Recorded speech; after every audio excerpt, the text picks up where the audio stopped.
Bien, Tomás Guanipa, integrante de la Plataforma Unitaria, está con nosotros. Muy importante, Tomás, que compartas, porque hay una serie de dudas, una serie de interrogantes que surgen a partir que el pasado fin de semana se firmó un acuerdo que por lo pronto es parcial, ¿no? Que tiene que ver con el área social, también se vincula con el tema económico petrolero, fundamentalmente con esta nueva postura que hay alrededor de la empresa Chevron, que debe firmarse próximamente, en las próximas horas quizá, un acuerdo, un contrato, en fin, pero hay muchísimas dudas, ¿no? En ese sentido es bueno despejar algunos interrogantes que hay de por medio. Hay también una campaña terrible, feroz, a través de las redes sociales, que pueden ser buenas para unas cosas, pero muy malas para otras. Así que bueno, entremos en detalles y bienvenido. Carlos, muchas gracias. Un placer saludarte y saludar a toda la gente que nos ve a esta hora. Efectivamente, es un acuerdo para ayuda humanitaria al venezolano.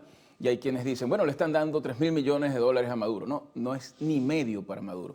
Es un fondo a través de un fideicomiso que va a administrar la ONU, que tiene dos características. Lo primero es que siendo administrado por la ONU va a tener estándares internacionales en términos de transparencia, pero además la demostración de que tenga que ser la ONU quien administre recursos de la nación para poder solventar problemas muy sentidos de los venezolanos es una muestra de la severa crisis institucional que hay en Venezuela y de la necesidad de que podamos estar acompañados en este proceso hasta que logremos un acuerdo integral que involucre elecciones libres para que la gente pueda decidir un cambio.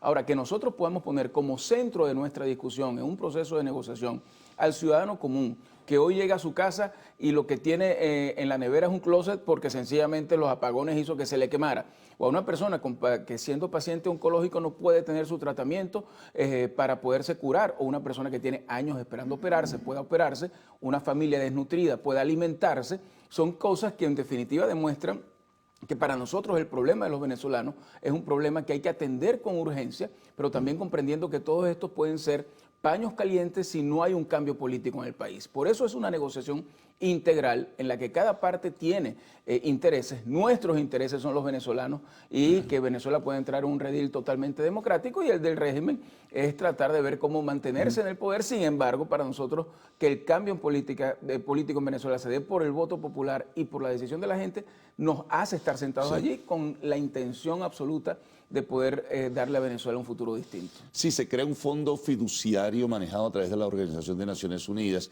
También, además, algo que leí por allí que había dicho Gerardo Blay, por ejemplo, en el caso de infraestructura, de construcción, por ejemplo, para el sector eléctrico venezolano o sector salud, pues eso tiene que entrar, no es tan sencillo, en un proceso de licitaciones. No es un biombo donde tú colocas las cosas y sacas un papelito y dices, no, eso va a un proceso de licitación con empresas que deseen participar. Es mucho más complejo de lo que mucha gente piensa. Mucho más complejo. Son procesos internacionales transparentes que pueden ser revisados en línea y que involucra todo un sistema de controles muy importante y además una comisión de verificación y seguimiento que a nosotros nos parece, y vamos a promoverlo así, debe ser abierto a la sociedad civil para que no sea un tema político, sino de técnicos, de gente que sepa, pero sobre todo de comité de usuarios, Carlos, para que, por ejemplo, si se van a reparar algunas escuelas, si vamos a lograr que, por ejemplo, en el Zulia o en Táchira se estabilice el sistema eléctrico, las obras que vayan a estar dirigidas allí sean obras que se ejecuten de verdad y no lo que ocurrió con la inversión que se hizo para generación de electricidad hace algunos años, que fueron miles y miles y miles de millones de dólares que terminaron en los bolsillos de unos enchufados que, si haciéndose millonarios, vieron cómo la gente se le destruía la posibilidad de tener un servicio básico tan importante como la electricidad. Pero es importante demostrar que, como tú decías, es un acuerdo parcial que forma parte de una negociación integral.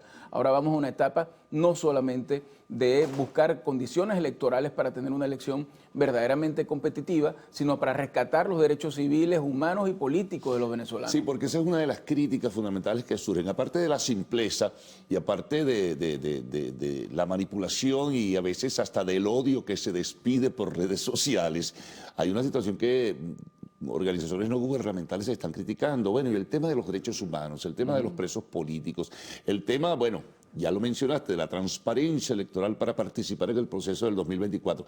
Eso está de por medio. A lo que tendrías que sumar, perdona Tomás, que hace apenas 2 días Fede Cámara solicitó a través de su presidente, oye, que el tema económico no se abandone, y es vital el tema económico, ¿no? Para ellos tener certeza, bueno, ¿cuáles son las coordenadas para involucrarme en un proceso de inversión? Si no las tengo claras, no meto dinero aquí, dirá un empresario internacional o nacional. Es efectivamente así. Es en definitiva lograr que Venezuela pueda entrar en un proceso en el cual podamos ver otra vez el futuro con expectativas de progreso, podamos ver regresar a los venezolanos que se han ido y que han separado a la familia venezolana, una cosa con la que nosotros no estábamos acostumbrados, que ese reencuentro se pueda dar, pero para eso tienen que ocurrir cosas. Obviamente tiene que haber un proceso de normalización económica, pero todo este régimen sancionatorio que ha habido sobre Venezuela es a consecuencia de violación de derechos humanos, de restricción de libertad, de procesos de persecución inadecuados. Todos estos temas tienen que ser abordados en paralelo, porque evidentemente... ¿Y el gobierno estará dispuesto a eso? Mira, el régimen ha dicho... La percepción de que ustedes tienen, tú que has estado sentado frente a los representantes del gobierno. Sí, hay un compromiso, además está anunciado que durante el mes de diciembre se inicia todo el proceso de agenda política. Y esto para nosotros es muy importante porque además tiene que ser acompañado por la gente. Por ejemplo, yo creo que tiene que existir un comité de víctimas de quienes han denunciado torturas, violación de derechos humanos. Tiene que haber un comité de usuarios para que las obras ¿Con públicas... representación o ustedes canalizarían? Con representación de la sociedad civil y también de las comunidades y de los mismos familiares de quienes están detenidos por razones políticas, pero también de quienes son usuarios de servicios públicos que van a sufrir la inversión de estos recursos. Con lo cual tenemos que empezar a abrir las puertas de la participación de todos, pero evidentemente lo que viene ahora es una agenda política porque, repito, todas estas cosas que estamos haciendo para aliviar la carga en la destrucción de la calidad de vida que tiene el venezolano, no va a tener un cambio definitivo si no hay un cambio político en Venezuela. Ahora, Tomás, ¿qué es lo fundamental dentro de la agenda política o la agenda política electoral? ¿Qué es lo que ustedes llevan en cierres? Porque no puede ser escondido, tiene que ser abierto y público. No, es abierto y público y mira, está dentro de lo que fue el informe de la misión europea en la última elección del año 2021. Ahí está establecido claramente todas las deficiencias que hay, todos los cambios que tienen que ocurrir, el tema de la inhabilitación de ciudadanos para poder postularse, el asunto de la representación oficial de los partidos políticos que ha sido secuestrada por el Tribunal Supremo de Justicia, el tema del voto en el exterior, que a nosotros nos parece un derecho humano que es inapelable, la regularización del registro electoral permanente con los 4 millones de venezolanos que hoy no están allí y que viven dentro de Venezuela, todo el tema del funcionamiento del Consejo Nacional Electoral, el acceso a medios y, por supuesto, el cese de la persecución y de la represión a quien piensa distinto y además un proceso de liberación total de presos políticos para que nunca más nadie que piense distinto vaya a ser perseguido. Bueno, vamos a... Dime rapidito que tenemos que... No, y lo más importante, devolver a la gente el derecho a elegir. Votar, pero que ese voto sí cuente y que tu decisión sea la que marque el rumbo del futuro en Venezuela. Bueno, vamos a hacer una pausa, Tomás. Conversamos con Tomás Guanipa, miembro de la Plataforma Unitaria.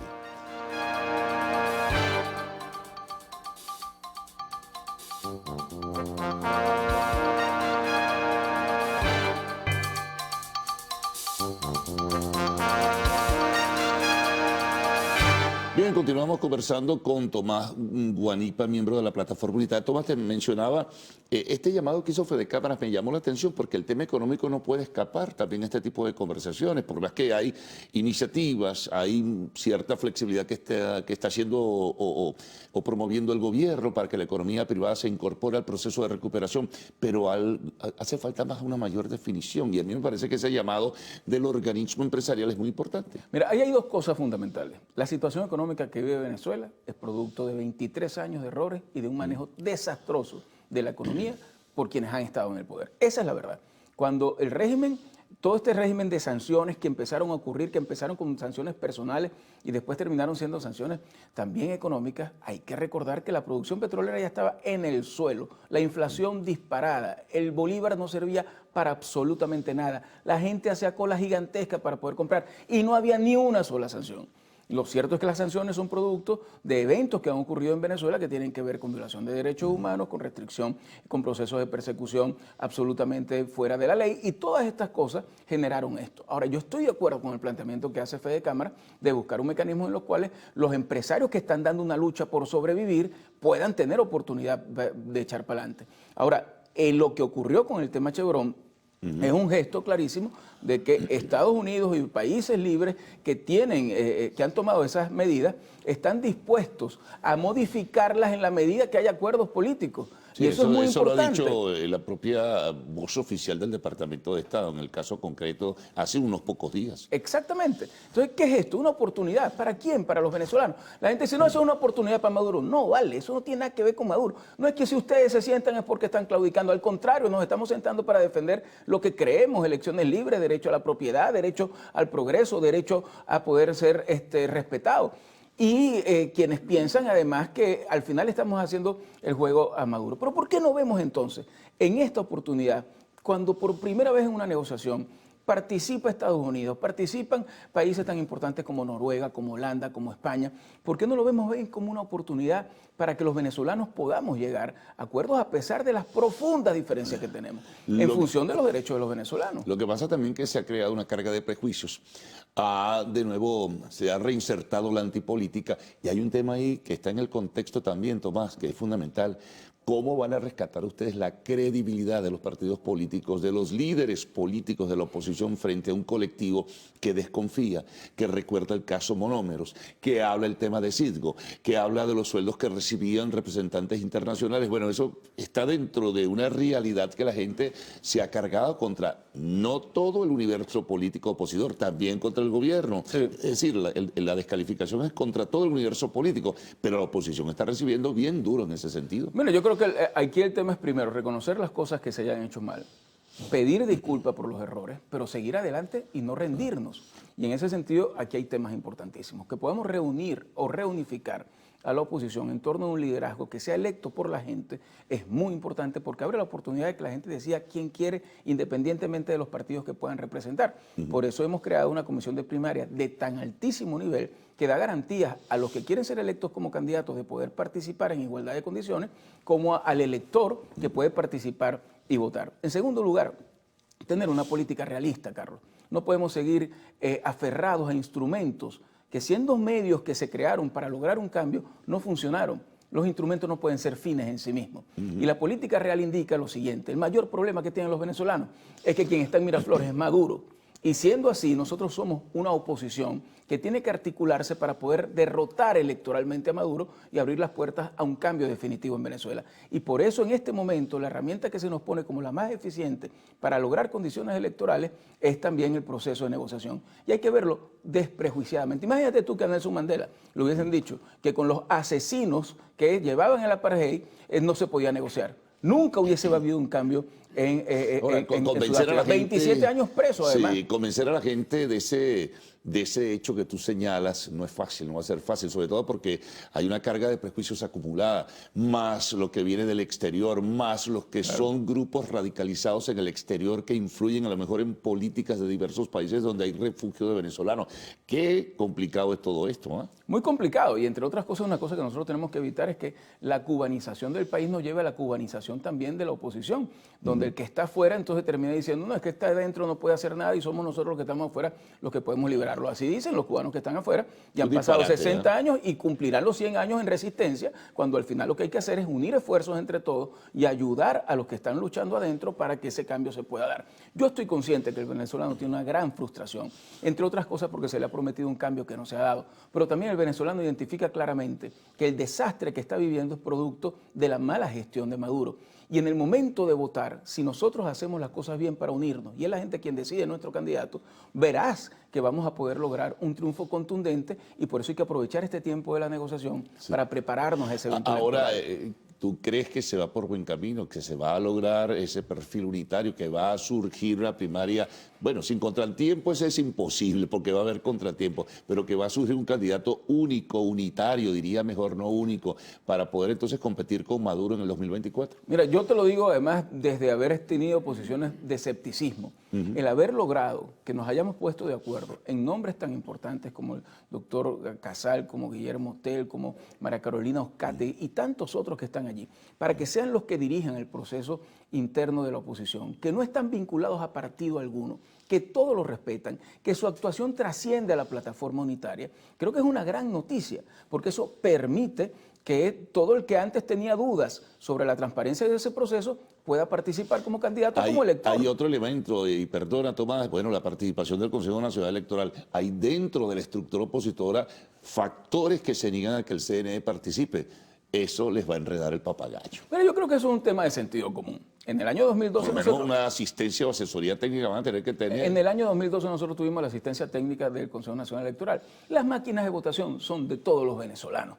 Y un proceso de elección primaria de la oposición debe contar con el sistema bajo el cual tú vas a votar después para elegir presidente. Eso es una cosa de sentido común. ¿Por qué no utilizarlo si es nuestro? Si abarata costos, si le da más transparencia en términos de la utilización de esa máquina. El problema es que la gente cree que es que el Consejo Nacional y los rectores son los que van a llevar y a decidir quién ganó. No, ellos no van a tener nada que ver. Eso lo va a manejar esta comisión que se ha nombrado. Nosotros lo que estamos usando es herramientas tecnológicas que son importantes porque en definitiva la gran lucha se va a dar en un proceso electoral para elegir presidente y para eso vamos a utilizar esas máquinas, para eso vamos a utilizar el registro electoral permanente y en este momento lo que tenemos es que promover a la gente la participación y no hacer de eso excusas para que los procesos no se den y para evitar que concurramos al 2024. Lo importante es saber hasta qué punto hace espacios el gobierno, también hace concesiones en ese sentido y lo que acepte para que se logre esa transparencia electoral que se solicite. Es así, por eso tenemos que entrarle ya a este proceso de negociación, un proceso que nunca se debe haber paralizado, que se paralizó porque ellos se pararon, porque a un señor lo habían metido preso, cuando aquí en Venezuela hay cuantos presos políticos y en definitiva lo que hay que entender es que si nuestro interés es el venezolano, esto hay que darle con sentido de urgencia porque el venezolano la está pasando muy mal y porque necesitamos certidumbres para que cuando vayamos a votar podamos decidir nuestro cambio en Venezuela. Bueno, Tomás, muchas gracias. Te renuevo una invitación para una próxima oportunidad para seguir compartiendo. Apenas estamos en la antesala, en los albores de lo que puede ser toda esta circunstancia, pendientes de la reanudación de esas conversaciones con el gobierno y nosotros informándoles a todos ustedes. Una pausa, al retorno a Arte y Espectáculos en lo actual.